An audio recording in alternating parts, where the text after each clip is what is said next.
Okay, if we're ready to begin, I want to welcome you tonight to Commissioner's Court, and if you will, this time stand with me for our prayer and pledge.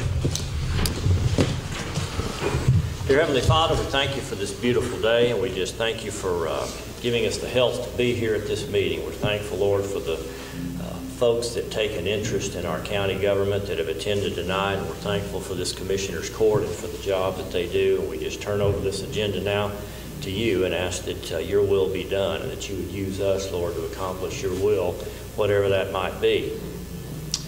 Bless each and every one of us as we leave here. Be with our military men and women, wherever they may be, our law enforcement here locally and abroad, and just we ask for your protection over them. Thank you again, Lord, for this time together. Just again, bless this meeting. We turn it over to you. For it's in Jesus' name that we pray. Amen. Amen. I pledge allegiance to the flag of the United States of America and to the republic for which it stands, one nation, under God, indivisible, with liberty and justice for all. Thank you.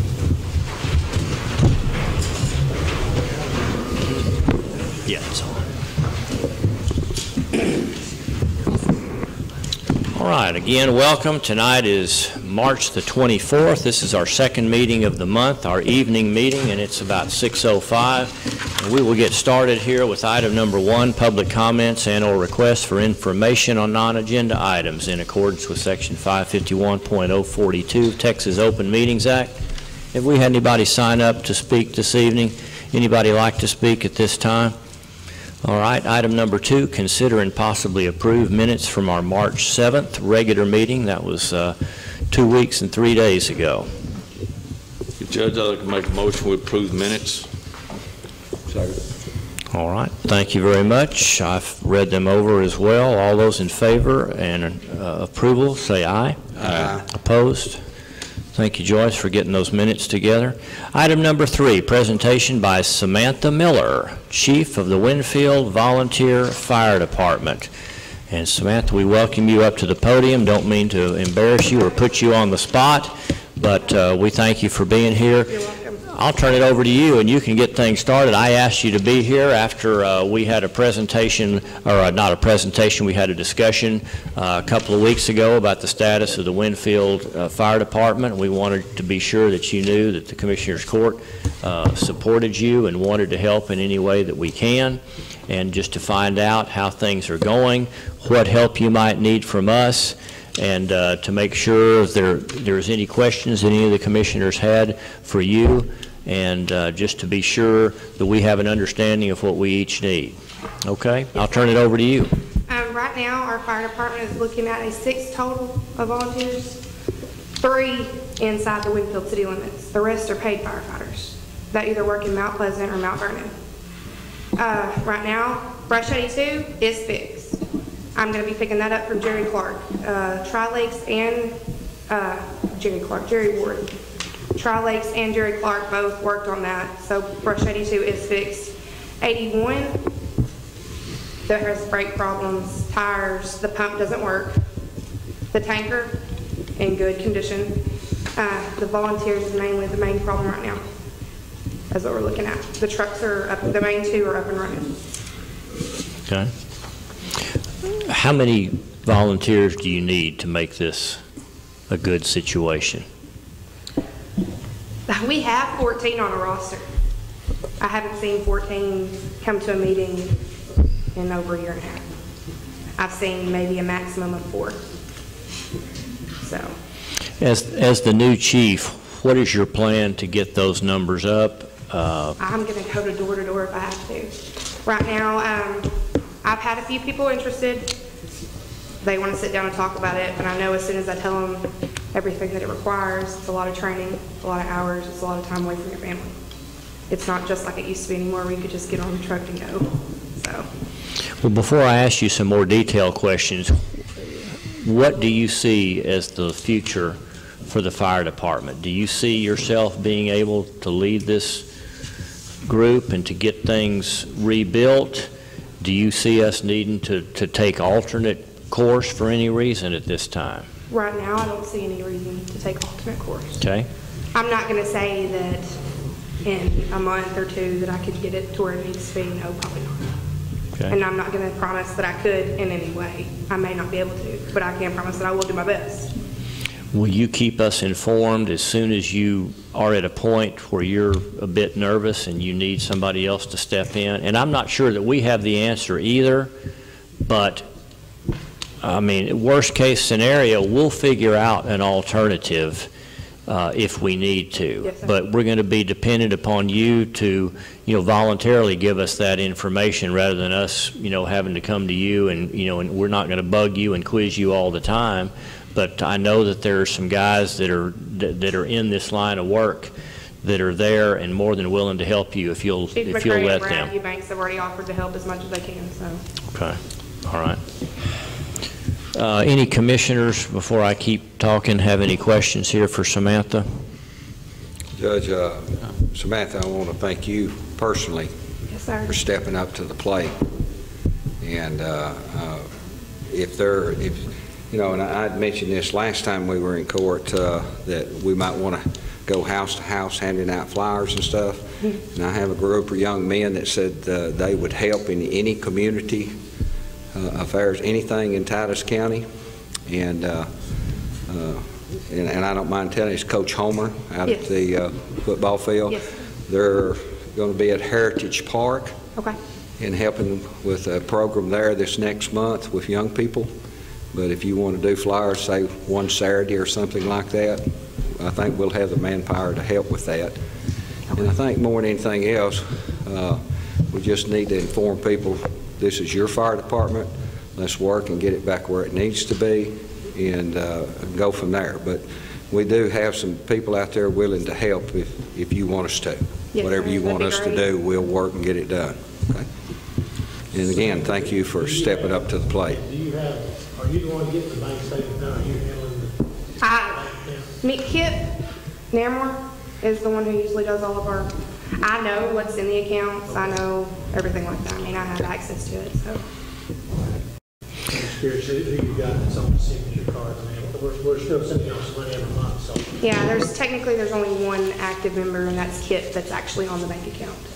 So Kip is the only one that's on there. Can you get me Kip's information, Kip's contact information? Because I don't have it. I did try to call him a couple of months ago to wish him happy anniversary, but the number that I had was no longer good. Yes, sir. If you could get me a number there. Anybody else have a question?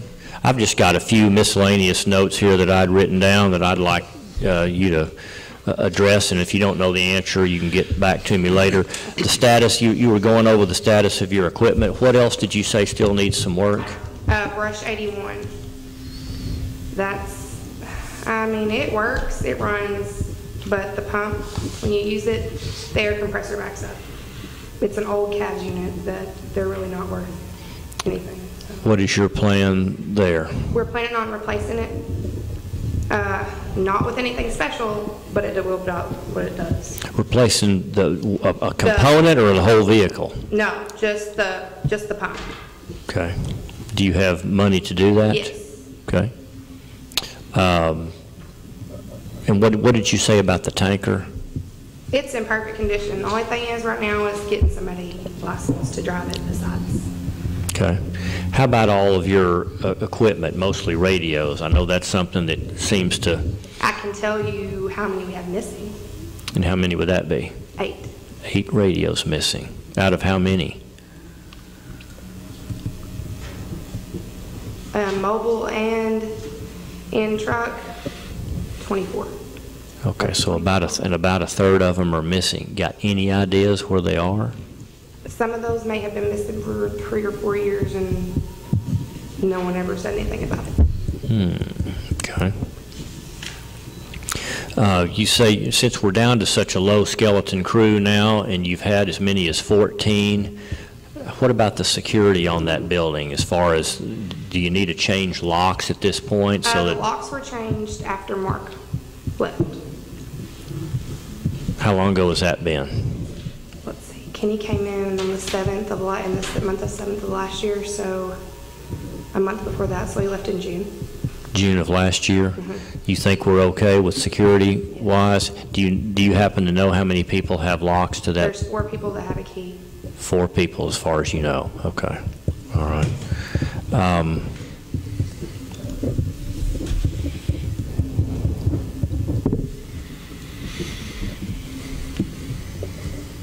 Okay. And you say you do have money to function and to make those repairs. Okay. And as far as you know, really at this point, Kip's going to be the one that I need to ask any checkbook questions about. Okay.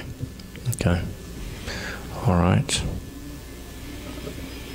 At this time, I don't think I have anything. Again, I encourage you to tap into the resources you've got at some of these other volunteer fire departments. Keep any of us informed, me especially, if you're struggling and need some specific help, okay? All right. Thank you again for being here, but more than that, thank you for agreeing to take on this responsibility. I know it's more than just wearing a badge. Okay. All right. Thank you. You're welcome. And you're welcome to continue to sit here and listen in. You're welcome to go. People come and go from this meeting all the time. Okay. I thought you might. Thank you. All right. Good night.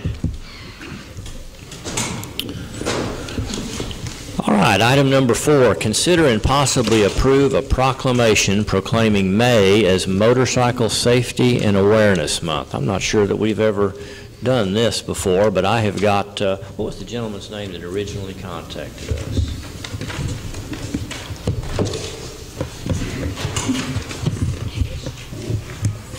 There we go.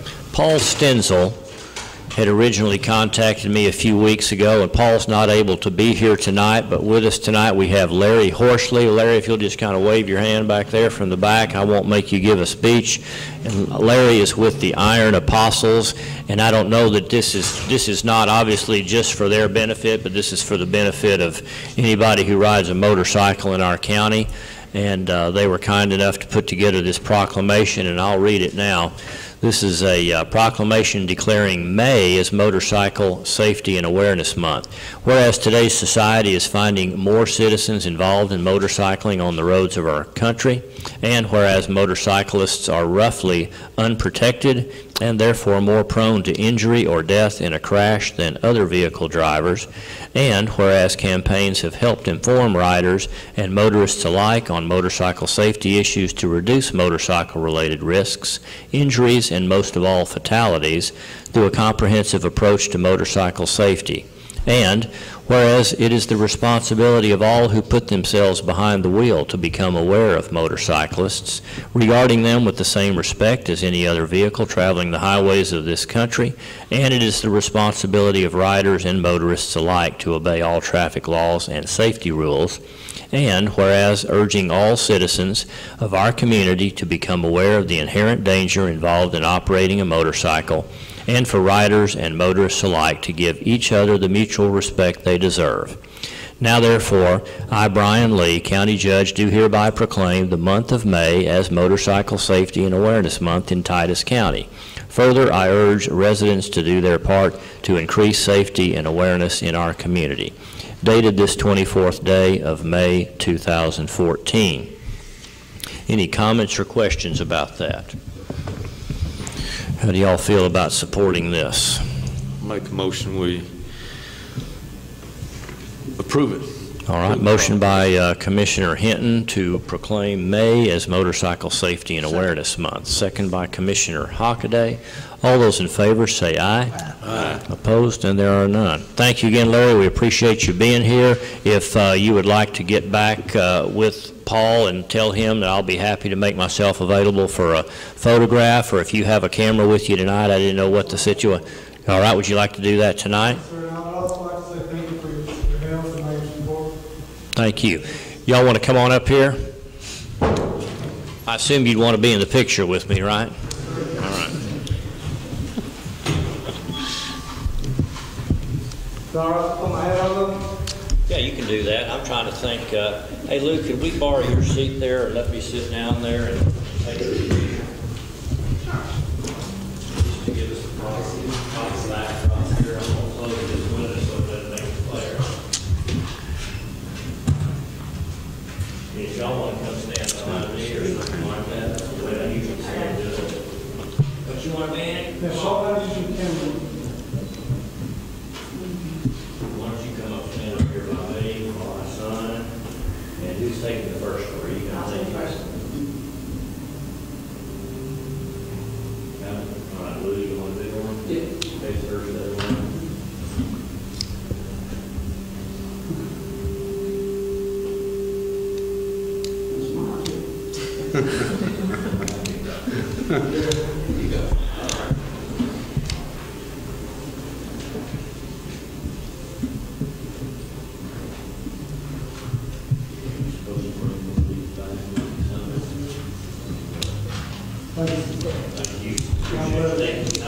Let's get a copy of that. Right back, she'll give you a copy of that. You two are welcome to stay listening. Go ride on another time. It is. It is.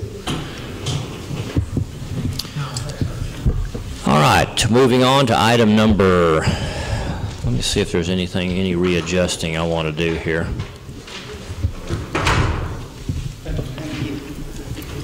Good night, thanks again.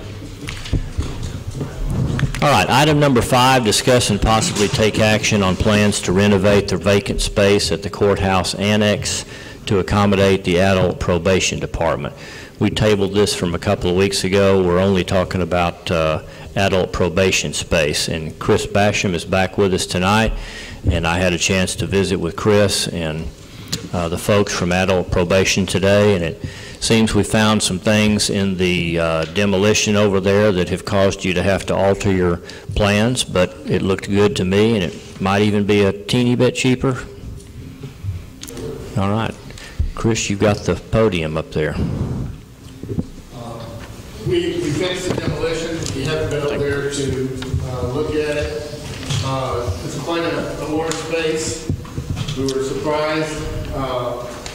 We found several things, and I'll eventually have a demo, I'll call it a demo discoveries report, but several of the things that made a difference in how we laid the space out from what you previously saw were the difference in elevation from the Genevieve Cadell building and the floor elevation and the rest of the building we had thought was about 2 feet, and it was actually 3.5 feet. The significance of that means is to be ADA compliant, I've got to do a ramp at a 1 to 12 to be able to get from one level to the other where we're going to lay adult probation out. That difference in elevation made that ramp another 16 foot longer, which ate up more space. So we had to do some changing around and looked at it. In the process of doing that, we also found that when we tore out the walls in what used to be 115 and 117 First Street, which is that middle section, we actually had 4 foot more of width than we had originally measured because they had built a cavity in there to run some utilities. We didn't know that until we took that out. We also checked out the roof. We took out, there were several apparent past water leaks that had occurred, and there were some truss problems in one part of the area that looked like they had been damaged and were rotten, had been repaired. Seeing that, I went up on the roof, and the roof's in great shape. The roof looks like it's brand new.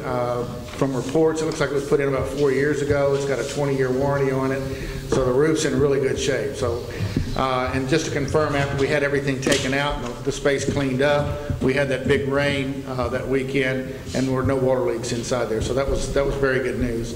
Some of the other things that we found out is the sewer lines that are in there right now, servicing them are 4-inch.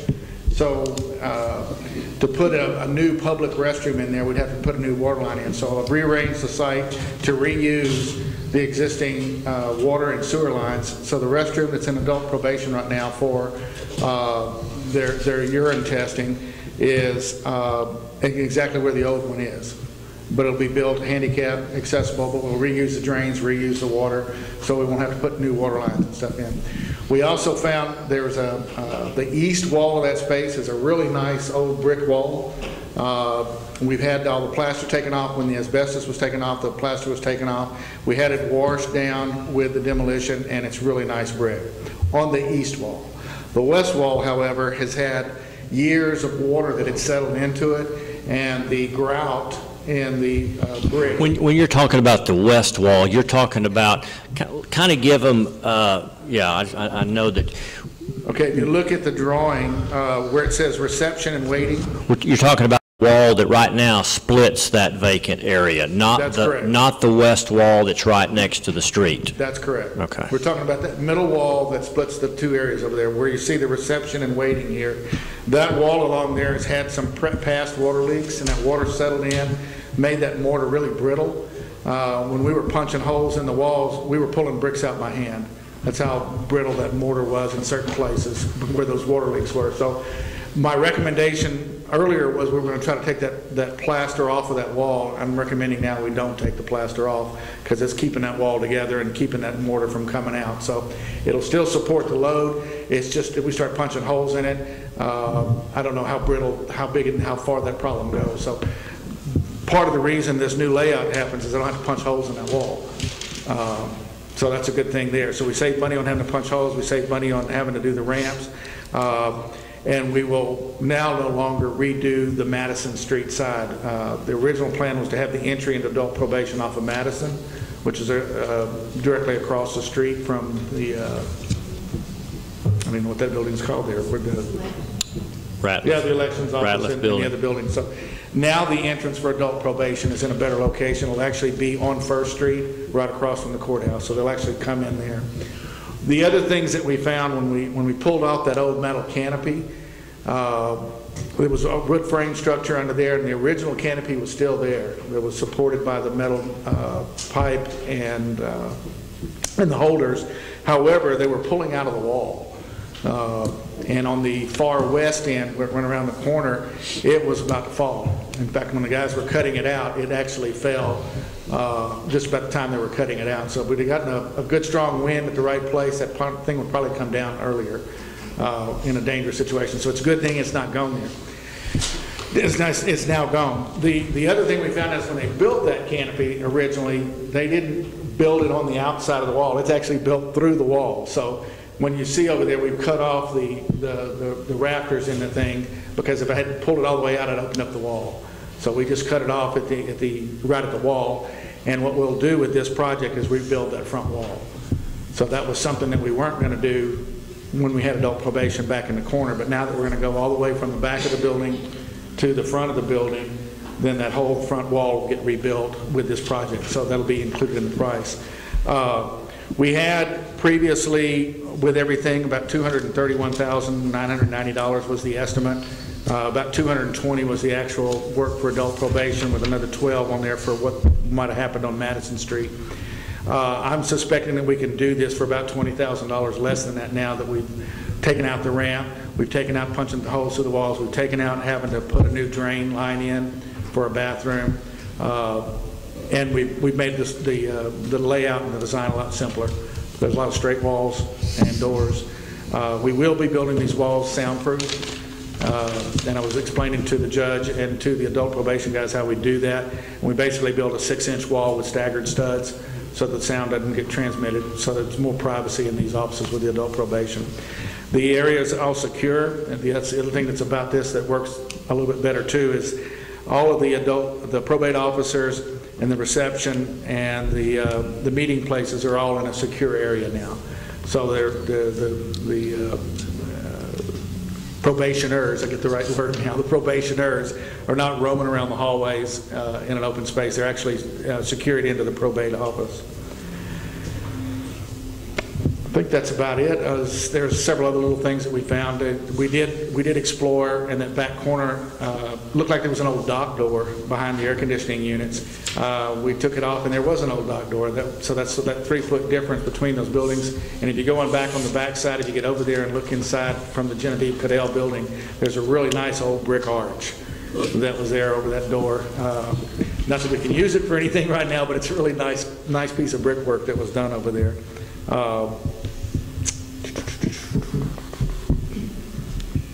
I think that's basically it as far as the things that we found. I mean, there was an old knob and wire. If you're familiar with that, that's probably 1930s. That was all still up in there, the knob and wire. The trusses are really good shape. For being 80, 90-year-old trusses, wood trusses, they're in really good shape. And the whole building has got wood trusses on top of it. All 3 of the buildings are wood truss. We cleaned up all the way up to the the original roof level, or ceiling level, not roof, ceiling level. And so the clearance in this space right now where we're putting adult probation is probably in the neighborhood of 20 feet high. And if you get over there and can see it, it really opens up the space. It's pretty voluminous. So we will go back in with higher ceilings. We won't go back in with the 8-foot ceilings. We'll go in with a 10, 11-foot ceiling probably. Drop ceilings. Drop ceilings. Okay, so we have now an entrance off of Madison there. I mean, off of First, I'm sorry, off of First. No entrance onto Madison because we're no longer on that exterior Madison wall. We've moved in another, what's that, roughly 30 feet? 23 and a half feet. 23 and a half feet. And then we have back there in the old bank parking lot, we've got the entrance for the probation officers. That'll be a secure employee-only access. And then there in the middle of the hallway, the receptionist will have to buzz them in to allow them to come back to their probation officer. And then we've got a restroom. We've got the fiscal officer that Mr. Kelly was saying he's going to move up here from Dangerfield. You've got the director back there in the back corner office that will also move from Dangerfield up to Mount Pleasant since we are the largest county. And then you've got a jury room that will line up with your proposed location where it needs to be if that space there is ultimately approved to be a courtroom. And then you've got adult probation training and conference rooms, so two kind of dual purpose rooms that could be used for other things, it looks like. A couple of lawyer consulting rooms. How about the waiting area? Did they feel like that was big enough? That's a fairly small space, but I don't know what they need in the way of a waiting area. They were asking for twice what they've got right now, and I can actually make that bigger by taking in that lawyer office if they wanted to do that. But what they've got, what's shown here is about twice what they've got right now. Okay, or you could squeeze those two lawyer offices a little bit smaller. They could do that too. Yes, sir. I don't understand the jury room. The jury room is what happens when we finally get to the point that y'all approve the courtroom, which goes on the other side of that wall. The courtroom would have a jury box in that right on the other side of that wall there, and then they would retire to the jury room on the other side of this brick wall. So there'd be a new hole cut in the wall there to actually get into this jury room. What I've shown here is actually building it now with this project so it could be used as a conference room, but it'd be ready for it to be the jury room as soon as the courtroom was approved, which would be on the other side of that wall. Or I could just frame it out and not even finish it out right now. It's just, and wait till later. And that wall on the bottom of this drawing right now is Judy Cook's back wall in her office. Is that right? The wall on the jury room and the adult probation training conference is Judy Cook's back wall. That is correct. Judy Cook on the bottom, and then the county clerk on the top part. Yeah, district clerk. District clerk. District clerk. District clerk. How much more space is this than they have now? About twice as much space. They're picking up 3 offices, another probation, two more probation officers, and then the fiscal officer and the director are moving in, and then the training and conference room is what they don't have right now, so they are picking up that. Well, one of the big complaints was no restroom to take drug. There's a restroom right behind the reception, and it's actually being built where the existing restroom was. Where it says break room, RR, I'm sorry, RR is restroom. It's an architectural abbreviation. I should have written restroom, sorry. Is that what RR says? Huh, sir? But really, there's some of these rooms are not really necessary for adult probation. Those 2 lawyer spaces and the jury room really was going to be part of your next project for the courtroom. So this appears to be all. I would recommend doing this whole space at once. I mean, doing all of this space at once, and then it's done. We could just shell out the lawyers' offices and the jury room, but we've done 90% of the work by the time we shell it out, because the only thing it's got is interior walls and electrical. So it's either way. I mean, if we're working in this space, it's just as easy to go ahead and finish it all out right now. No, I was just bringing out the point that this entire oblong shape isn't absolute necessity for adult probation. Some of it, you've brought it in from the proposed project for the courthouse. That again, you're going to need those lawyer conference rooms is something we really don't have right now that we could utilize. The jury room would go along with the new courtroom, and then there's never been a adult probation training or conference room there, so that's an add-on as well.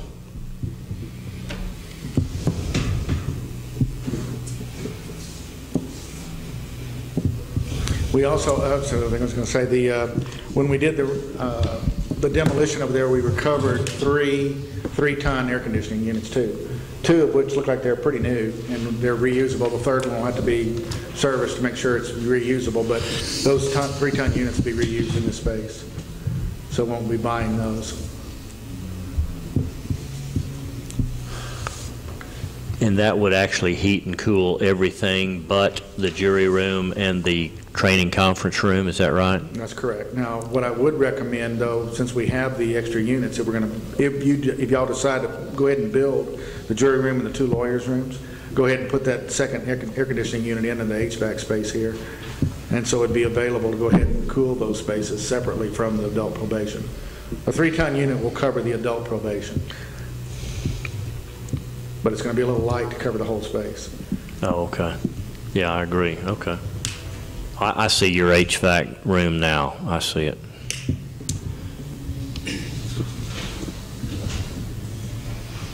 Questions for Chris?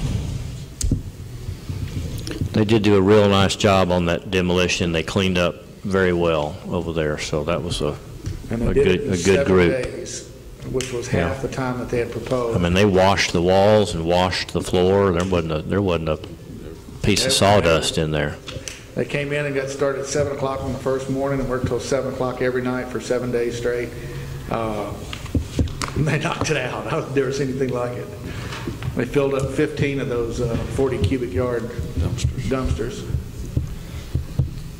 Chris, you talked about, are we working with the Main Street on the front of the building? Yes. What we're going to do there? I already met with Main Street a week ago, and just to make sure it was okay to take down, because by the ordinance we had to have their permission to even take down the canopy in case it was historical, and they gave us that permission to do that. What I owe them back is a drawing of what the front would look like, and I've got some preliminaries that I showed them. They were pleased with that, but we'll finalize it now that I know what's happening behind the wall as far as where the window panes go. I see doing it mostly in a wood structure, an old historic wood structure looking thing, which is less expensive than trying to do it in brick. The existing walls, these on either side of this opening here, are brick that have been covered in plaster. And then we carry it all the way up to the top of the roof. One other thing just to keep in mind before somebody zings me on it is when we pulled the power, we pulled the meters, there were 7 meters on Madison Street that were servicing this area, and we had temporary power hooked up that's still there to be able to let the demolition guys go, and we'll have it for construction. But we pulled 6 of the 7 meters and just left the 1 meter for the temporary power. But one of the meters, we don't know which one yet, controls actually the new lights that they put on the south side of the square. So we did find out which meter it was and have that meter put back in, because nobody's complained yet. I noticed it the second day that the lights on the south side of the square went on. So one of those old meters that we pulled had been wired in for those lights. So I mean to check on that and get that meter put back in. Judge, I'll make a motion we give Chris permission to proceed with the plans that he's drawn for us to do this construction on this. Okay, I want a little bit of clarification, but I do have a motion by Commissioner Hockaday that we approve Chris moving forward with this project. Go ahead. The first question I have is, we're going to do the election. We've already approved doing the election building, so we can move Judy Cook as soon as this next vote. We haven't approved doing that. We've approved it in theory. Huh? We've approved we've approved that's what we want to do over there, but we haven't gotten the numbers and approved the dollar figures yet. Well, let's put them in order then. We've got to do that one first. I mean, that building over there first. You got to move Judy Cook over there to do the court. If we do this one first, then we go back to that. Well, we're talking about $500,000. I think, is everybody aware of what Illumina is about to do? I know, I see that you got a meeting with the appraisal board, but I think that we're going to get the plug pulled on us on Illumina. We're talking about a big loss of revenue. Now, I really think we should consider slowing down and doing this to after we see what they do. And we're only talking about, I think, a very short time before we know what Illumina's going to do. But it's definitely going to affect our revenue, one way or the other. It may affect it pretty bad. So I don't know that we ought to be jumping up spending $200,000 or $300,000 at this particular time. I recommend that we just hold on to what we need to do and do what we have to do first, rather than getting too many projects strung out. And if I understand it, we got to do this. We can do this without moving Judy Cook. Then we can't do anything else until we can move her. That's after the election, right?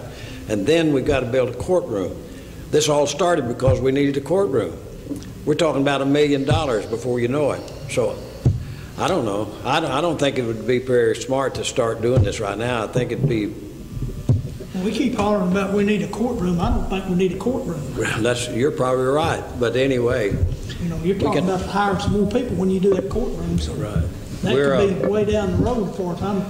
Well, that's the way life is. You always want more, need more, but do you really need it? I mean, that's the whole thing. We're making it now.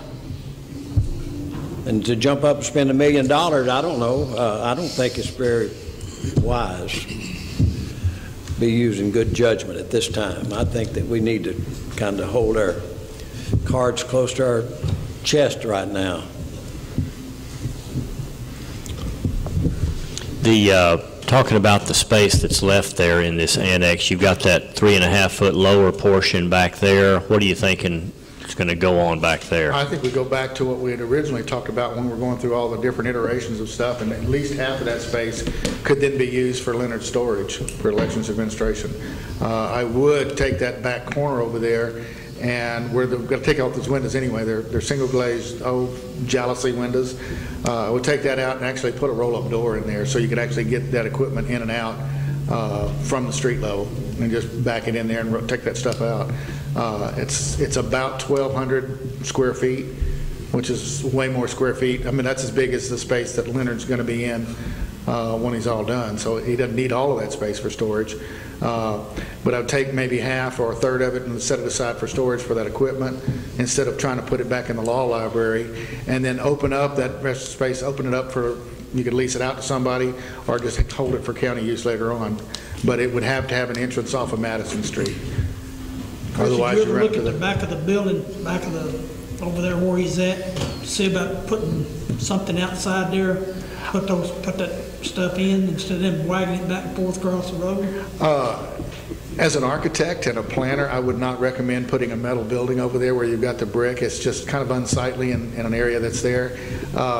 If he's got to move it, he's got to move. He's not going to be moving it across the ground. He's going to load it in a truck and move it. So it doesn't matter how far really it is. He's not going to be walking over there and picking it up and carrying it back. He's going to have to put it on a truck or a dolly or something to move it around. And it's only moved once a year. If we were to approve this tonight, tell me about the logistics and the project and how you would proceed. You know, what we would do is already started breaking this into separate projects. We had the article that went in the paper, thanks to Lou and his folks over there, that asking for subcontractors to put their name on a county bidders list. We've started getting names in. I've got several emails that I got just here today that we'll put on there. I'm actually going to go solicit and put it there. So I have a complete list. So I'll have a list of electricians, carpenters, HVAC guys, the guy that just replaced the canopy over across by Laura's Cheesecake. I got his name, so that we can get these projects out in pieces to all of these folks and say, hey, we need bids on these. So we'd advertise them in pieces and say, I need an electrician to do this, and here's the layout for the electrical work, here's the layout for the HVAC. And so we actually get bids on all of those. We wouldn't be required to get bids by local code, but I like the way that process works. We could, if y'all wanted to, I've also done the research, we can give a local preference up to 3% of the price. So that we get outside bidders, as long as the local bidders are within 3% of the low bid, you could actually award to a non-low bidder. If you wanted. Where'd you come up with the 3%? Check down with the county officials down in Victoria County. I do some work down in Victoria County, and the auditor, and the it was 2 to 3%. A lot of people try to do 5%, and it's even been mentioned 10%. But by local code, according to them, it was only 3%, which kind of makes sense on the projects and stuff. But so we bid the projects out. We would get the bids in, and based on the budgets that we've got for the handed out last week, we would work to stay under those budgets. And again, as we did on the other project, return any of the savings back to the county. So if we had $20,000 on the electrical work and it came in at 17, then it's 17, and the 3,000 goes back to the county versus to a general contractor. So we're actually, I'm basically acting as your, I think they call it a GC, is general, an agent. A construction manager as agent is what it's called, and I'm basically acting on your behalf to manage the bids and to return the savings back to the county versus putting them in a GC's pocket. So it's a good deal. We're doing it. I'm doing it right now with the federal government, and they use this process quite often. So you would, but these guys would answer to you. In other words, they would be working for you. You review all the work that they're doing, and you're watching that. And I review their work. I approve their work. I approve their bills before they're submitted to the county for payment. So yeah, I'm actually maintaining the quality that you guys are expecting. It's my job to make sure that quality goes into the project. Okay. Is your fee included in that estimate? It is. And it's 12%? Okay. And so you had read 231, and you thought you could back off of that 20,000, or you think 211 is a reasonable figure? I think if we stayed around 220, we'd be okay. 211 to 2. I mean, if you said it at 220, I'll keep it under 211. But again, that's just until we see what the bids come in at us. We on the Riddle Street property, a lot of the bids came in really low, and that was good news. Because there were some other things that came up on Riddle Street that we had to take care of. So, but we still came in under the budget overall. So, doing it this way, I have the flexibility to move things around on the bid. So, if one comes in a little high, another one comes in a low. We just make sure we stay under the budget figure. Okay. Well, I'm personally still supportive of this project because it all comes back to the original objective, and that was security. And although this won't solve all of that, we still have some public functions going on there in Judy Cook's office while she's still here, but I think we've gotten one of the most potentially volatile departments out of the courthouse and into what I consider to be a good, secure environment here. It protects our probation officers as well. So I do have a motion on the floor by Commissioner Hockaday. Judge, before I'd like to say something. Years ago, we secured our Justice JP Center, spent $19,000, spent that extra money. Wasn't long after then, we had a situation happen in Tyler, Texas, where a person got killed. And even really before then, I know the court as a whole was looking at trying to make that building more secure and safer. Adult probation, we had looked at that, and I know we were trying to set goals to try to make it as safe as possible for the people out there, the public that's using this facility. Where Judy's office is at, she has the license plate office also where they pay the taxes, and that's really not a good spot for her to be, where you've got courts going on, you've got 2 different courts going on, and things of this nature. And this is the reason we were looking at maybe moving her or doing something else in the future. And make it secure and make it safe for the public, I think we need to do that. I know also we can use depending on the situation, but it comes back. I know some of the money that we have in, Carl, where we have funds built up for security. And that, some of that money can be used also, not necessarily just our dollars. Carl, in our reserve funds, what do we have in those? You talking about in the fund balance? Our fund balance. You got 6.2 in your fund balance. Okay. Right now. That's You not know, counting. You do have some money in the security fund too. I would say this, along with what Commissioner Riddle was saying. If you do this first, Judy's still here beside these people. So, you know, it might make more sense to move Judy first before you start bringing adult probation over there in that part of the building. I mean, until you get her out, you haven't solved your security problem, I don't think. And the district clerk, you need to get both of them out of there, or however you're gonna do the district clerk. I don't guess she's leaving the property, but. Well, I'm not sure you've solved it until you've done this complete project. And they're actually, just this door is not here, this door Right. opens with the courtroom. Right. So this So is a they're solid coming, so wall. they're coming in this. They're coming in here, and Judy Cook comes in over here. So there's a solid wall between them right now. So this is a separate and secure space. This only opens up when we get to the courtroom. The problem is, if we do this, we're making a commitment. We're committed to the building, the elections office, moving Judy Cook. We do this in first. This is $250,000. Then we do the election office. We're committed then. Then we're going to build a courtroom. So it's all going to. Once you take this step, it's done. You've committed us to $1 million, roughly $900,000 or whatever it is. And I don't know that we should do that. The point is, if we do this step, the next step is election office. Then the next step is the courtroom. And that's it. So then you've made a commitment for the whole thing. Whereas if you could just do the election office, we need to do that. We have to do it at a specific time because of elections.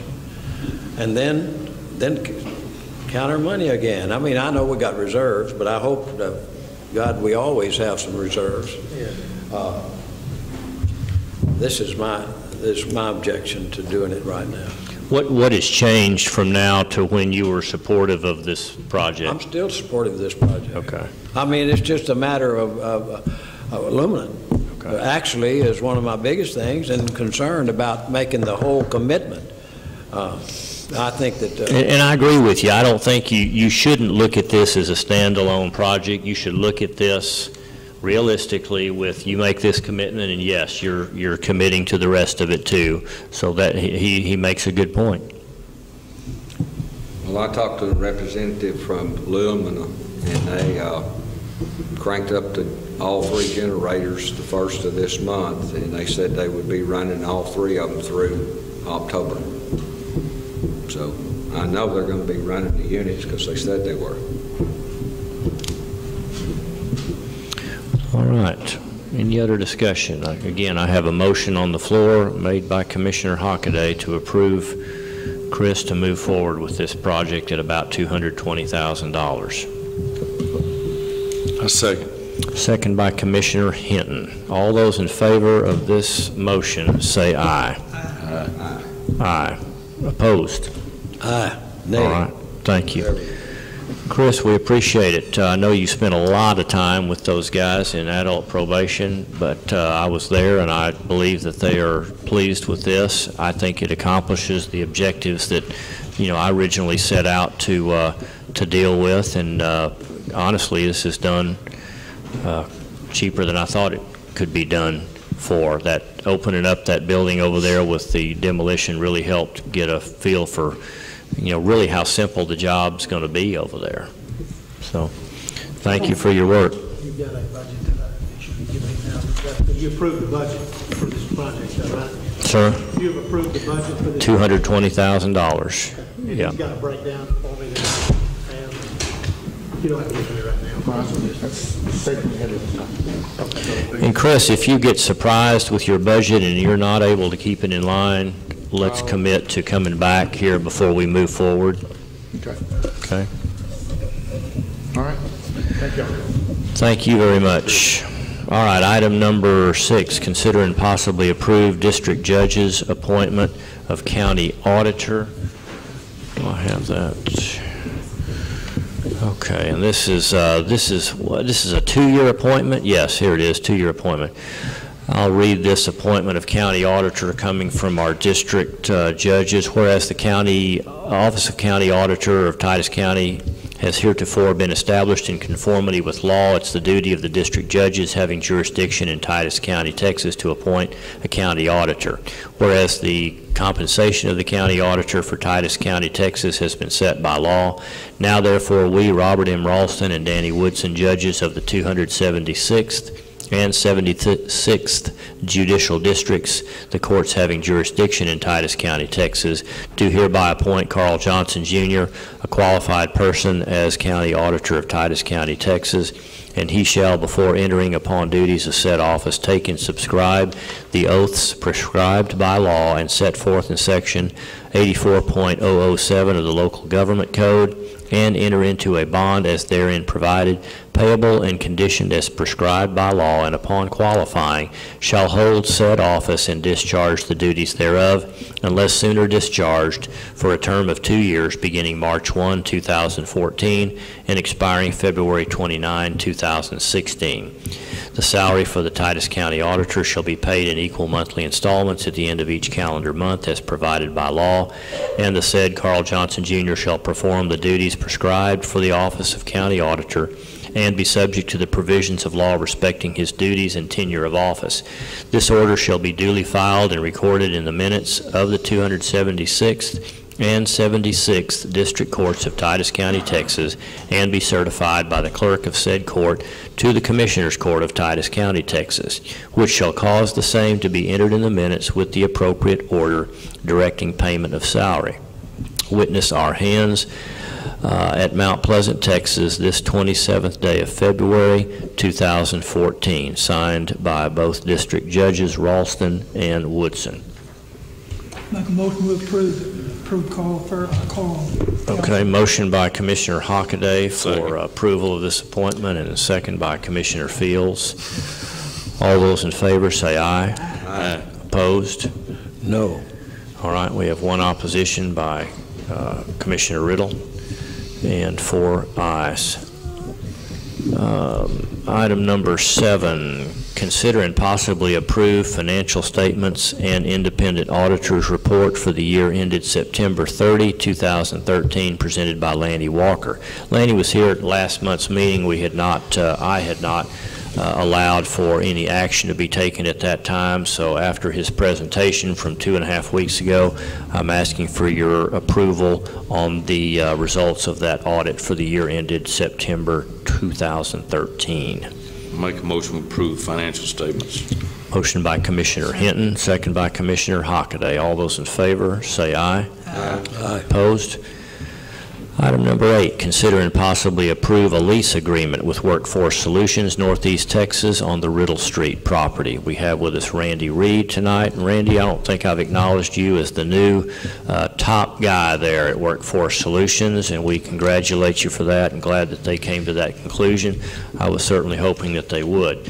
I've provided each of you with a copy of the lease agreement. You'll see some highlights in yellow and some scribbling in my handwriting. Carl has taken a look at this. I've taken a careful look at this. John Mark Coburn has taken a careful look at this. No significant changes. I'll run down them. Randy had left blank the number of square feet contained in that building. There's 4,715 heated space in that building. The item number 4, the lease amount on a monthly basis was based upon how much we actually spent on that remodel over there. We came in below the $90,000 threshold, which was our budget, and the lease went down by $50 or went up by $50 for every $5,000 spent or not spent on that remodel. And as we stand right now, we're somewhere around $86,000, $87,000, and you don't expect any more significant bills. I don't remember us ever discussing that. And my mind might have been somewhere else. The only number that I remember is the $3,300 rent. I don't remember us discussing that.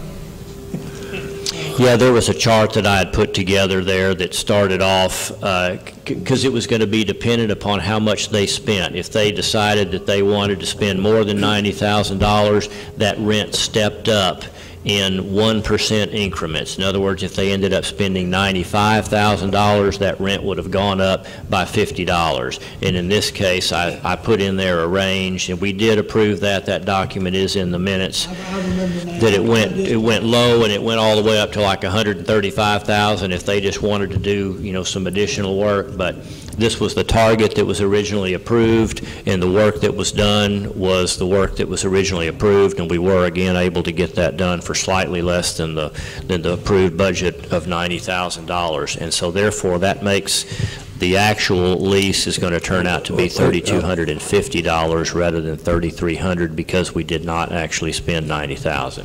Yes, sir. Just a minute. First of all, that's in my precinct 1. I understand that Mr. Fields and Mr. Hinton went over and did the work. The county, I have a list of the hours when we charge the pipeline company or whatever. TxDOT puts out an hourly rate for all that equipment. And I'm sure that it was $30,000 or $36,000 for moving, and the county could save that much money. Now that cost the taxpayers $30,000, $36,000, and you're saying we only spent $86,000. What about the county employees, the county equipment we had over there? You're not counting it. Well, we discussed all that in advance. We discussed this at the time we were coming up with this budget. Who discussed it?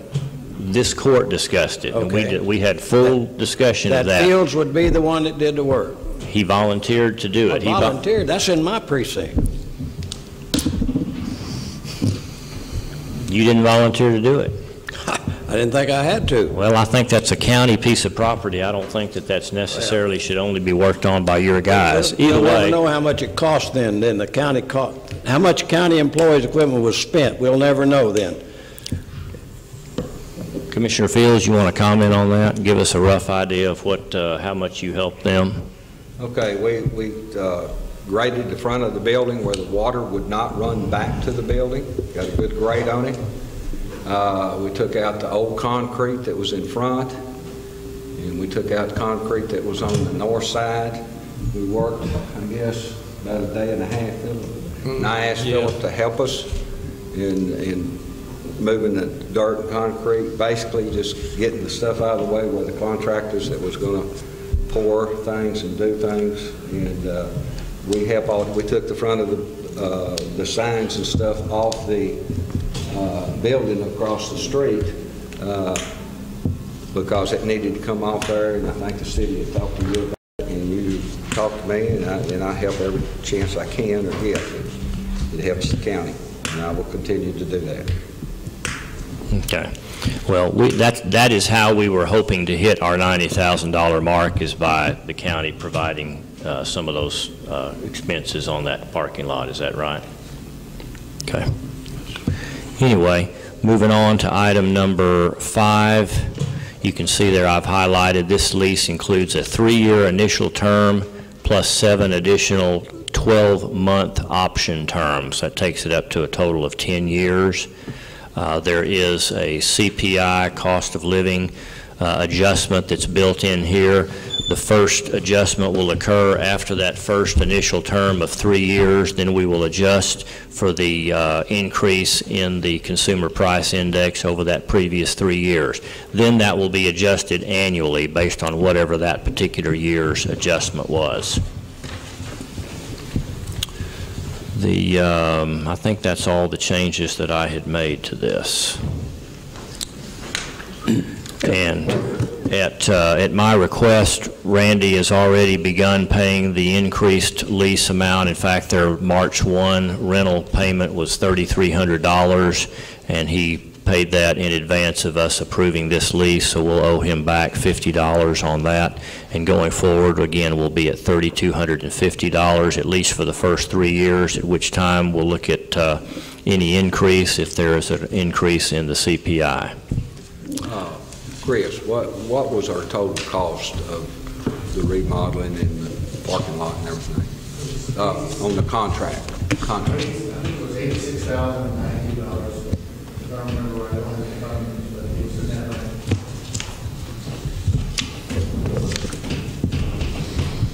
All right, any questions about that lease, or are you? Could I ask some questions? Sure, you can ask all the questions you want. Any clarification? Used to we had Texas Employment Commission. And if you filed for unemployment, somebody got laid off, they went down there and so the Texas state decided to farm that out and give it to private enterprises. Well, I'm not sure it's quite that simple. Randy, would you, since you're going to explain this a whole lot better than I will, if you'd come up to the podium and kind of tell us exactly who still exists and who doesn't exist and who's doing what, and what did TEC or TWC, I used to call it TEC, and then it became TWC, and yep, you're live. What was the TEC, the Texas Employment Commission, was split between the unemployment group that handles unemployment claims for the state and the group that's covered under the Workforce Investment Act, which helps those adults and dislocated workers that are job seekers to find employment. Now, the unemployment part of it, it's a state function, is handled remotely out of Austin. That's all done either online through a computer or through an 800 number. There's no longer a local unemployment person in the communities in the state of Texas anymore. So in the late 90s, when the Workforce Investment Act was passed, and the Texas legislature then passed legislation enabling that in the state of Texas, there are 26 workforce boards throughout the state. And that work is through a partnership agreement, actually with the 9 county judges that serve the 9 counties up here in Northeast Texas. Workforce Solutions handles these 9 counties in this part of the state through an agreement with the governor's office and the 9 county judges. The 9 county judges then in turn appoint a board of directors to oversee the provision of services through the no longer the unemployment office, but through the workforce services office. And then that board of directors hires a board staff to oversee a contractor operation. So the folks that you see in the workforce center here in Mount Pleasant and the other 3 workforce centers in these 9 counties are employed by a private contractor under contract with the workforce board that oversees the policy and the provision of services in these 9 counties. You're one of the 26? Yes. You're one of the 26 that serve the 9 counties. Is this a for-profit company or non-profit? The contractor that operates that provides the staff and provides the services in the workforce center is a for-profit company. The workforce board that oversees that operation and contracts for that is a nonprofit entity established under the rules that were provided for in the legislature when the Workforce Investment Act was enacted. So if it's a contractor running this building should go on the tax rolls.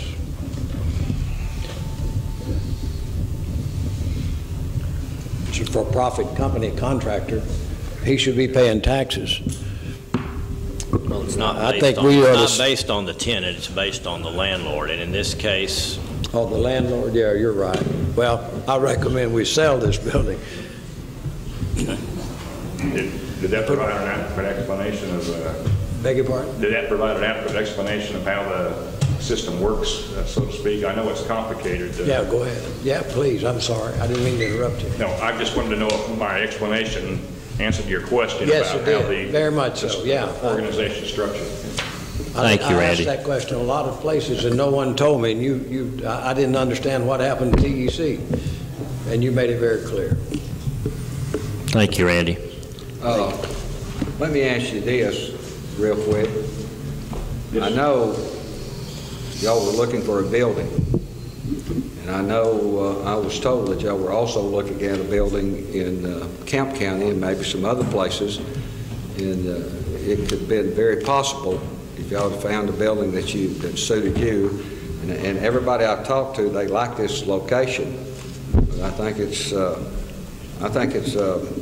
asset or a credit to the county to have a workforce center right here in Titus County for our people here that are looking for jobs, plus people coming from other counties, and they're probably going to come in here and at least eat or maybe buy some gas or something like that. But I would like to see the workforce center stay here in Titus County. Well, I couldn't agree with you more. The sequence of events when we got flooded out of the building over on Ferguson, we actually went out and solicited proposals for another workforce center site. And we did not get any responsive proposals to that. And then that started the process of looking at what other alternatives we had. And it was during that discussion then that the idea surfaced that there might be some help from the county in enabling us to stay in this community and serve not only Mount Pleasant, but this entire county.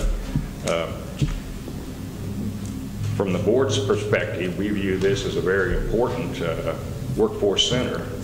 And we have a lot of traffic that comes in and out of that building over there.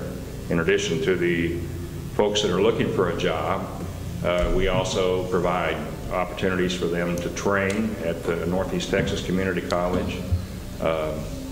We provide services to the employer community through on-the-job training opportunities. We also have space over there where they can come in and interview potential candidates in person, and even have a little training space now where they can hold their own little training seminars and so forth. So I think it's an absolute asset to this county and this community to have that operation over there. And in fact, once this agreement is consummated, we plan on having an open house, and we would certainly invite you and all the members of the public to come by and see just what it is we do over there. We're very proud of the operation. We've got a good staff that works for the contractor over there, that works hard every day to provide optimum services to everybody that walks through that door. So, yes, sir, I couldn't agree with you more. That's a How many employees do they employ over there? I believe there's currently 9 employees over there right now. And the old high school right next to us, that's, I know the college uses that. Yes, sir. And that could be, at some point in time, if we have a large company move in here, could be used for training purposes. That's a potential. That would be a possibility. Yes, sir. Okay. Thank you. All right, anything else? Well, your last statement talking about selling the building, I'll be glad to put that on a future agenda.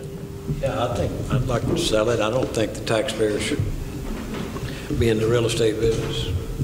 Well, I have mixed emotions on that. I'm glad that we did what we did. I'm glad that Randy and his staff are in that building. I'm glad that we came out a little bit under budget, and everything we spent on that building, including day one repair and maintenance, is about $255,000. That includes purchase price, remodel, 3 new air conditioners, miscellaneous repairs like electrical and plumbing repairs, and then whatever you want to impute, we provided in the way of services with Mike's staff. But about $255,000 in hard dollars. Well, I think if you put the, you know, how much a county, we build, TxDOT's got a thing, when you put a dump truck in a man, how many hours and stuff like this. And then, of course, if you keep good records, I think you're going to find that county spent quite a bit more money, and that should be included in this cost. It wasn't a free lunch. The taxpayers paid these employees and these equipment and fuel and trucks and furnished it. So they should be for a building that we owned. That we own. Right. But if we sell it, it's what we just spent on that building to make it acceptable to a leasee. So I think that should all be considered. Okay. And I agree with Mr. Riddles on this. It costs, and you're looking probably with our trucks, equipment, and just roughly figuring, we're probably looking $4,000 or $5,000 for that day and a half that we worked. You included salaries and trucks and How many is that, 4,000? about $4,000 to $5,000. Okay. I have no idea. You all. All right. I can't see how you spent $500,000 a year. We're going to look at figures. You're looking, if it's $32.50 a month, you're looking at $39,000 a year. In 10 years, you're looking at $390,000. We spent $255,000. Yeah. we spent 300,000, we'll say, okay? So the No, taxpayers... we didn't spend 300,000. Okay. You keep rounding up, but you're rounding up awful generously. 292. 254. Okay. Well, I don't think that's right. But anyway, we'll see when the final figures are. I think we should get all of the numbers down. But That is all the numbers, point is Al. that the taxpayer... That's all the numbers, right there. You asked me to get them together, I got them That's not all the together. numbers of county employees. That $4,000 is ridiculous. Okay. So anyway, whatever this you is a- think. How much do you think it would be I don't know. for a day and a half? I don't know. I can't figure it out. You have personnel and you have trucks. How much would it cost to provide that day and a half worth of I labor? mean, I don't know about that day and a half either. A lot of times get sometimes... Well, you seem pretty sure about how much time he spent and how much it would cost. I'm asking you, how much would it cost? I don't know. Okay. All right. I've got, I need some action here on Make this. a motion to approve lease agreement, Workforce Solutions. Motion by Commissioner Hinton, second by Commissioner Hockaday for approval of this lease with Workforce Solutions. All in favor, say aye. Aye. Opposed? All right, moving on. Item number 9. Consider and possibly schedule a semi-annual workshop with CAPS Insurance to discuss county health insurance, Friday, April 4th, 2014. I just wanted this on the agenda so that y'all would remember this. As you'll recall, we've had kind of a State of the Union address by CAPS as to how we're doing on our county health insurance and start preliminary planning for this upcoming year, any changes that we might want to consider, but mainly just for them to bring us up to date how the plan is going this year. And with your permission, I'd like to schedule that at 10 a.m. on Friday, April 4th. That'll be a week from this Friday. So with your motion, I will ink that in with CAPS. I've got a motion by Commissioner Fields, second by Commissioner Hinton. I'll go ahead, and if you're in favor of this, give me an aye. Aye. All right, we will get that scheduled. I know CAPS has that tentatively on their books. Item number 10, consider and possibly approve repairs and improvements to the county-owned property at 303 East 11th Street, currently occupied by Health and Human Services. And as you know, these folks come to us from time to time with some requests, and they know that we won't spend the money to do this, but here's what they would like to do to our building. The state would like the county's consideration and authorization to oversee the following work at the Mount Pleasant site at 303 East 11th. The state will oversee and manage the project and be fully responsible for the budget. Item 1, furnish and install 3 5-ton heating and air conditioning systems to replace the old systems and replace an 18,000 BTU air conditioner unit currently located in the LAN room or the computer room. So that's a pretty sizable investment there, probably around $15,000 worth that they would like to do on that building. Make Good motion. second. Motion by Commissioner Hockaday, second by Commissioner Hinton. Question? They pay for those repairs? Yes. Yes. Yeah. Yep. All right, all in favor of allowing them to do that work at their expense, say aye. Aye. All right, opposed? Item number 11, consider and possibly approve a time extension number 1 for US 271 due to the redesign of the bridge in coordination for County Road 2040 overpass. And I've got that here. Again, this is a time extension here. This is the US 271, the construction of a new location freeway facility consisting of grading structures, bases, surfacing, and pavement markings. That's been the same description from time to time. Description of changes extend the contract time due to design coordination for the work on the 2040 overpass. And this again does not have any dollars allocated to this change order. It's just that Williams Brothers wants additional time to complete, obviously, and we understand why, to make the corrections to the bridge problem. What is the extension time, extended time? Let me read over this here for you. PTP Transportation, on behalf of the county, is submitting for your review and approval time extension number 1. This extension is to credit the project for impacted days due to the redesign and coordination of the work required to raise the County Road 2040 overpass. The amount of the extension was determined by counting the number of working days between the project finish dates per the project schedule on the 2 milestone dates of the impact. The impact activity began on August 31 of 2013. Prior to the activity being added, the project completion date was March 21 of 2014.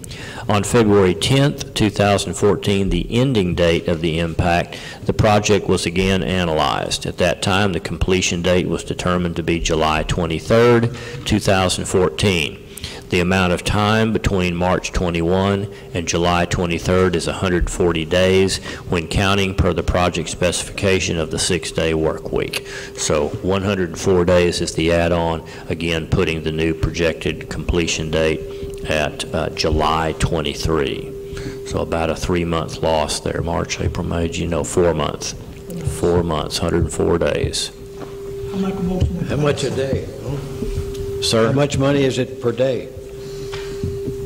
Well, this is not, there's no dollars associated with this. We know how much the cost of that project. They're simply asking, hey, will you allow us to go past what our expected original completion day was, give us permission so that they're not being penalized for that. Okay. I'll make a motion. Motion by Commissioner Hockaday. Second. Second by Commissioner Hinton. All in favor, say aye. Aye. Opposed? Thank you. Item number 12, consider and possibly approve travel and seminars. I have got one request here. If I can find it.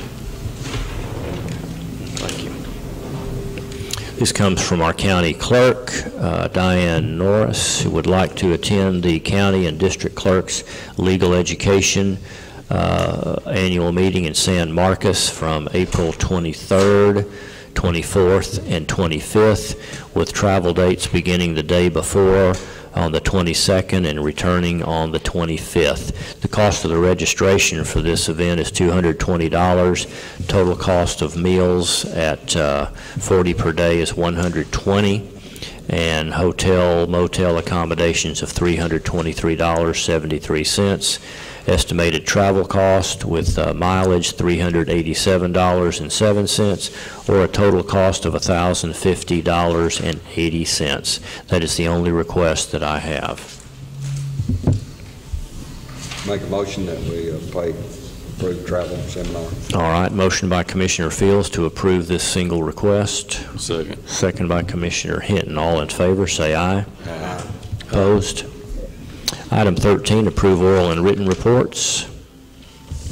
I gave you all your cash reports. The only thing that I do need to change on page 3, the right-of-way fund shows $3,392,000, and I backed off the $439,000. It was already backed off in the numbers, so the right-of-way money was $3,008,000, and then the $439,000 being paid to Tri-Water brings it down to $3,392,000.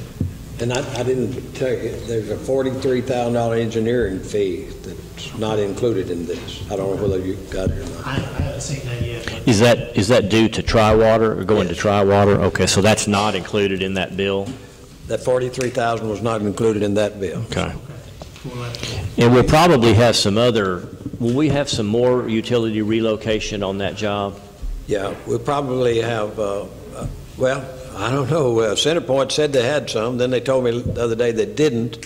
But now, I think you got a copy of it. Bowie Cass says that they've got to move some poles, but they may ask and not ask. They've, I think Mr. Ratcliffe had to threaten them again. I mean, well, why was that not included in their bill? That engineering fee? I don't know. I think their estimate they had it, but they didn't put it in their bill. It's to Fontaine Engineering that does their work. Okay. And it's another bill, $43,000 something. Well, again, that's $439,000 was the bill I saw, and that's coming out of that $3.4 million 2004 right-of-way was that fund. It's already out of the 3.392, it's already out of that number, is what I'm telling you. She's already key punched the bill awaiting approval, so it's already out. It was $3.8 million is what was in there.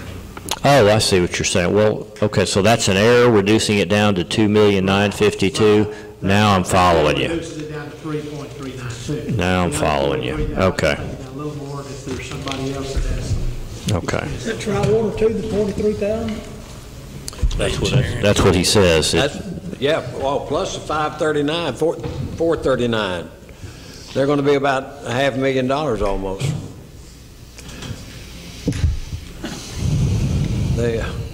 And that is monies that was not estimated back in 2004 when an estimate was made by TxDOT. I guess it appears who made the estimate for us when they were instructing us on how much money to borrow to purchase right-of-way on two projects, the Harts Bluff Road project and the Chapel Hill Road project. They didn't advise us on that. That was not. They didn't? Okay. They gave us an estimate, but they were never. And it's not typical for the county to have to pay for utility relocations, but the difference is, help me on this one, when the utilities are already on private property and it has to be moved off of that private property, that's when we have to pay. And unfortunately, that was the case in this situation out there on the Harts Bluff. Yeah. Okay. And if there is any more, I think it'd be insignificant amount of money. The city said they had some sewer lines that they were going across there with, but I don't think they're going to bill us for it. They wanted to improve their lines anyhow, and I think that they just, I'd be surprised. Did they improve their lines? Can they do bigger lines, or why? What is this 40-something thousand for? What is that? Engineering. Engineering. What is this big figure here? Big figure was moving them. Yeah, the big figure was moving, but what's the additional 40-something thousand for? Engineering. That wasn't on the. Well, TxDOT did look this over for us just to make sure that the charges were in line, and unfortunately, that's a big hit. And so, fortunately, we have this fund here, but it does mean that in all likelihood, when it comes time, hopefully somewhere in the near future, to do that Chapel Hill Road project, you may be short in that fund at that time. Okay, and this is one of our budget adjustments. Hey, when you're dealing with tri-water, though, you need to be in those meetings with them when they do all that. Because I've been down the road with them. They come from $30,000 in mine to 95. Tri-water? Tri-water. To 95,000. Yeah, they came from, yeah. From It tripled. Sent us a bill for 95. We didn't pay it either. Carl, what are right now, with all the money coming in, what are we looking at to be in that fund for the 1735 in the future? Well, you got $3,392,000 now. If there's another 43 coming out, you'll have about $3,350,000. $3 million, how much? $3,350,000. And it's earning a little bit. Well, it's going to cost out there because we're going to have to move that pump station. Yeah, but I don't know when they're going to get to that price. They may not get to it for. To TxDOT okayed this tri-water bill. I mean, they said to me several times, this is a state road, but any permits has to be got from them. So tri-water got the permit from TxDOT to do this. But they don't tell them how much to charge on it. That because they did the same thing on 1735 when we widened that. I thought that TxDOT, they told TxDOT the amount of money, it was over $500,000. But well, it's the same deal if they want to move that water line over on 4,000 too. Yeah.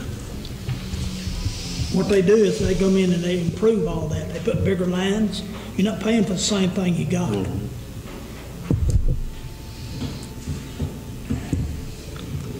I make the motion to approve reports. All right, motion by Commissioner Hinton to approve the oral and written reports.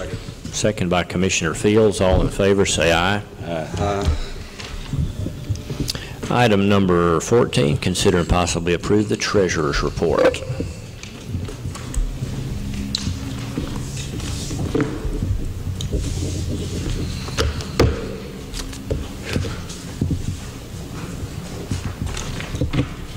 Thank you. Thank you.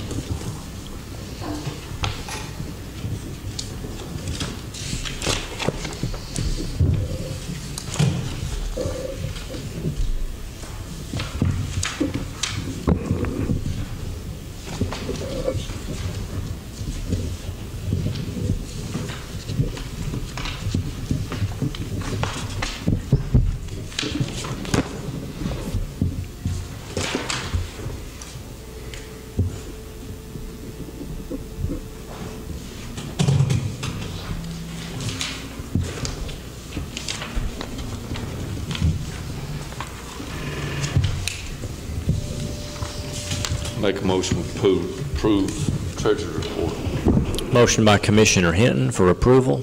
Second. Second by Commissioner Fields. All in favor, say aye. Aye. Opposed? Item number 15, approve budget amendments, and we have quite a few. Yes, sir. Judge, this is number 3 through number 19. I believe everybody on the court has seen all these, but I'll go through them briefly, and if you got any questions, I'll try to answer whatever questions you may have. The first one, number 3, is, well, first let me start off by saying this. This is a normal procedure that I've done for years, is that usually about 6 months into the year is when I'll look to see where we are in our budgets and the different line items rather than changing them daily or weekly. Wait till we get about halfway through the year, we've collected all the property tax money, and then we'll see kind of where we're at and where we might need to make some changes. Number 3 is just moving line items around between the different lines in the budget. Will you pull that mic up just a wee bit towards you? Between the different lines in the budget, including using some of the contingency money. It budgets the $90,000 for the Riddle Street building that y'all approved. It budgets the building rental on the Riddle Street building. It budgets the money that we had spent to date on the annex building, $31,950. It budgets some small, and the rest of them are just small items. Those are the only big items that I think were in these numbers. Those were the large items that were in there. The rest of them are smaller items. The insurance actually came in different than what we budgeted, so we put some of those numbers around. What insurance? The big insurance that we get, that we got the bid, the money came in after we originally did the budget, the general liability, the fleet policy. Not health insurance, right? Yeah. No, not employee insurance. I think that's about the only items on here, but there are several pages of small items that were transferred around to balance out the budgets. That's number 3. Number 4 is in the security fund, and it basically was just to reclassify within the budget for the bailiff's retirement. If y'all recall, we were notified a couple of months ago that we need to do retirement on some of the part-time positions. That wasn't budgeted in the original budget. It's not a lot of money, but it needs to be budgeted. So in the security fund, the bailiff is paid out of that fund. So his retirement was budgeted in there with $600. In precinct 2, we moved some money around between trash pickup, leases, and miscellaneous. In precinct 3, we moved some money around between miscellaneous receipts and miscellaneous expenses and leases, but no new money in any of that. Precinct 4, we moved some money around between the utilities, gas, electric, and water. In the park fund, we had to budget the retirement for the person that looks after the park for us. And then we had to do some reclassification between supplies and electricity. In budget amendment number 9 is in the indigent defense to budget for a grant. There's $13,648 that's in there. We're budgeted to spend that money. That's in an indigent defense grant. So it's a grant that came in. The money's in there. And that's just to where they're going to spend the money in that grant. Number 10 is another grant. It's the Family and Protective Services Grant, and that's to budget the revenue and the expense. It's $2,000 in that one. Number 11 is the first part of the 2004 right-of-way. It was for $1,450 for the last of the professional fees that we paid. Half and Associates. Yes, Half and Associates. It was $1,450 for that. In the election fund, budget amendment number 12 was just reclassification between election expense and ballot boxes. Number 13 was the insurance fund, and it's just a reclassification between the different numbers from medical claims to Sun Life premiums to UMR fees. It was to kind of allocate and separate some of those fees out. No new money there. Number 14 is the District Attorney's Drug Forfeiture Fund. He's paying for some of his assistant's salaries, including his, well, he pays for the assistant DA, but he also pays sometimes for his secretary, and that's to cover where he's paying her out of his drug forfeiture money, which is money he uses for, he has a lot of different choices of how he uses the money, but that's one of the things he's qualified to use it for. Sheriff's Forfeiture Fund is budget amendment number 15, and it just is adjusting the sheriff's estimate of revenues and expenses in that fund. And that's, again, that's forfeiture money, can only be used. You never really know exactly how much that you're going to get in.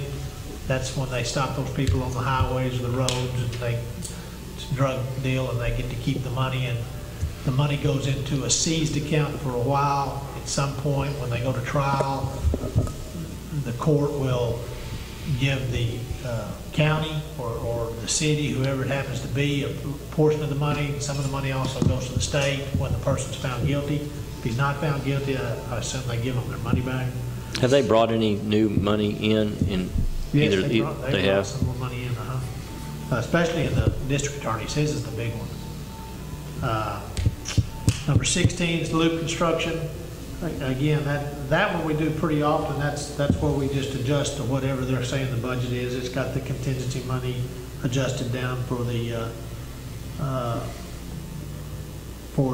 money to spend on the bridge overpass. Number 17 is the big number in the 2004 right-of-way. When I talked to Aaron, he had told me he thought the total was going to be 447, so that's what I've budgeted so far. We've spent 439, but you told me there's another 43, so I'll have to make another budget amendment in the next couple of weeks for that other. It won't be for the whole 43, but it'll probably be for about 20 more. Well, I wonder why they haven't billed us. Wonder why they haven't billed us yet. They did today. I had the Oh, they bill. did today. I haven't seen it Okay. yet, but Commissioner Riddle got it today. So that's that one. Again, there's $3.8 million in that fund, so the money's there to pay for it. And number 18 is to budget the rest of the annex demolition expense, which was $23,271. And number 19 is the appraisal district sent us some money back, $19,982. They do that in years where they have extra money. You never know what you're going to get or how much you're going to get. They sent that money back the other day, so we budgeted that as a miscellaneous revenue. That's tonight. That's budget amendments 3 through 19. Any questions on any of those you need Carl to review? Make a motion to approve budget amendments. Motion by Commissioner Hockaday, second by Commissioner Hinton. All in favor of approval of those 13 budget amendments, say aye. Aye. Opposed? Item number 16, sign pay orders and approve payments. Motion to pay our bills. Motion by Commissioner Hockaday to pay those bills, and second by Commissioner Hinton. All in favor, say aye. Aye. Opposed? All right, item 17, closing comments. I'll start on my right. Commissioner Riddle. None. Commissioner Fields. I have two things I want to bring up, and Judge, if you get a chance, I think you've got these dates. And I've had a chance to talk to each of the commissioners. Easter Sunday is April the 20th. On Monday, the 21st, they're going to start putting out the dumpsters, and it's going to go into the 22nd. We would do our trash, the the cans that will be out there in the county. You're looking at the Wednesday, the 23rd, 24th, 25th, and 26th. That goes through a Saturday. It'll be Wednesday, Thursday, Friday, and Saturday. And the people out in the county will have the dumpsters out there, and you'll be able to put your trash like we have in the past. We picked this date because it's after Easter, and the city is going to have their cleanup day the 26th. That's on a Saturday, so that would coincide with what the county's doing. So you can jot this down, and we'll remind them maybe next time, Judge, but you've got the dates down, and if you would, maybe get a hold of the newspaper and let them know about these dates. Mike, it's one thing I'd like to say, that we're putting that on the 21st, and you said that they may not get those dumpsters delivered that day. The thing that happens when they don't deliver them, they just dump the trash 22nd. Just leave it there. Yeah, they just bring it and dump it out, so. Well, Let's just promote 23rd as the day of trash day. Starts on Wednesday. It's going to start, we'll say it starts the 23rd. 23rd through the That's the way it's 26th. promoted. It gives them 2 days to set the dumpster, but we'll just tell the public it'll begin on Wednesday, the 23rd. Yeah, that'll work. Go through Saturday. Yeah, That's a good idea. I agree with that.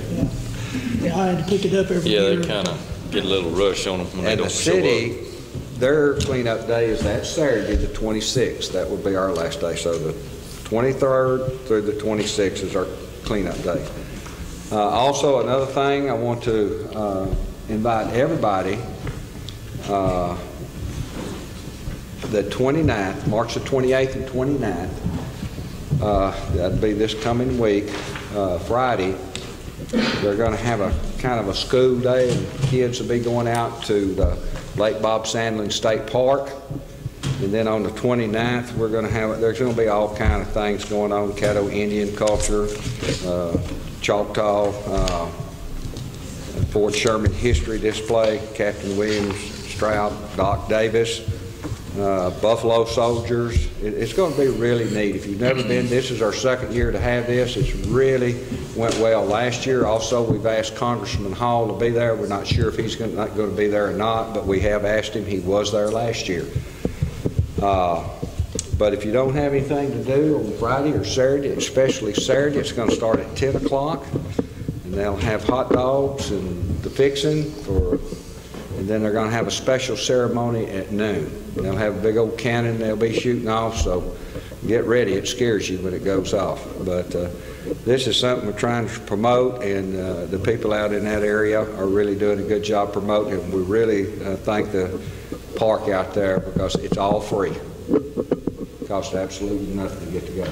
So if you have an opportunity, especially Saturday at 10, be there at the opening ceremony, and then at 12 noon, they'll have a special ceremony at the graveyard. There. Okay. All right. One item I have on here is, if you, as many of you are aware, Dr. Reichert's health problems has kind of pulled him out of the medical practice, and he is our county health officer. We need to replace Dr. Reichert, unfortunately. I'm going to go, and if you've got any input on this, I'd like to hear it from you. I'm going to visit a physician tomorrow to see if I can recruit us a new county health officer. I hope you do. We had a problem in the past. He was the only one who would take it way back. Well, I've got somebody that has at least said, yes, you can come and talk to me. So that's the first step. That's all I've got. Commissioner Hinton? I have nothing, Judge. Thank you. Neither one. All right, 7:42. Motion to adjourn by Commissioner Hockaday and second by Commissioner Hinton. All in favor, say aye. Aye. Thank you. Thank you, folks. Appreciate your attendance tonight.